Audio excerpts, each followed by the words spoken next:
আসসালামু আলাইকুম ভিউয়ার্স, আপনারা দেখতে পারতেছেন আমাদের এলাকার অভিজ্ঞ একজন মানুষ এবং সবচেয়ে বয়স্ক একজন মানুষ, আমাদের সবার প্রিয় ডাক্তার মতিন।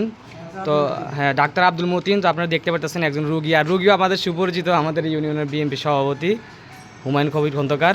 সো আজকে মূলত আমার এই ভিডিওর উদ্দেশ্য হচ্ছে আমাদের ইউনিয়নে এবং আমাদের আশেপাশে যে এলাকাগুলো আছে, হয়তো সবাই ওনাকে খুঁজছে, কিন্তু বিগত কিছুদিন হয়তো উনি স্থগিত রাখছিল পর্যাপ্ত একটা রুম না থাকার কারণে। এখন বর্তমানে উনি আমাদের গোয়ালগাঁও, এই যে দেখতে পাচ্ছেন গোয়ালগাঁও স্কুলের সামনে কিন্তু ওনার একটা চেম্বার দেওয়া হয়েছে। তো যারা যারা ওনার সুপরিচিত আছেন, যারা ওনাকে খুঁজছেন, তারা অবশ্যই গোয়ালগাঁও স্কুলের সামনে আসলে ওনাকে পেয়ে যাবেন। তো আমরা ওনার সাথে সরাসরি কথা বলি। আপনার যে টাইম শিডিউল বা কী আসে বিষয়, এগুলো একটু আপনারা দর্শকদেরকে জানাবেন।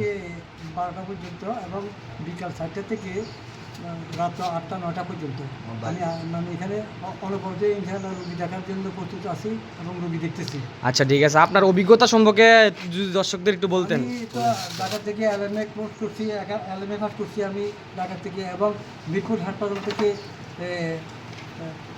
কাটাচিরা সেলাই কাজের উপর অভিজ্ঞতা নিয়ে আমার অনেক ইয়ে করছি আমি। তো আজকে কত বছর যাবত আপনি ডাক্তারি করতেছেন? আজকে তো আমি 35 বছর চলতেছে আমার। যাক, মাশাআল্লাহ। তো বন্ধুরা, আপনার নিজের মুখে শুনছেন, আর উনি তো আপনাদের সবার সুপরিচিত। যারা যারা মনে করেন চিনেন না, অবশ্যই আমাদের গোয়ালগাঁও স্কুলের সামনে আসলে ওনাকে পেয়ে যাবেন। আমরা যদি হুমায়ুনদা থেকে কিছু শুনি, আপনি কিছু বলেন ডাক্তার সম্পর্কে। ডাক্তার উনি খুব ভালো। আমি দেখছি উনি কাটা ছিঁড়ার জন্য যত বড় কাটা বা মাথা ফাটক যেটা হোক, উনি ভালো অভিজ্ঞ জন্য ভালো ডাক্তার। রুগী টুগিও দেখে, আর যদিও অনেক রাত্রে আসলে ওনারে বাড়িতে পাইবেন। ইনশাআল্লাহ সবাই দোয়া করবেন ডাক্তারের জন্য, যেন দীর্ঘ আয়ু কামনা করে। আসসালামু আলাইকুম।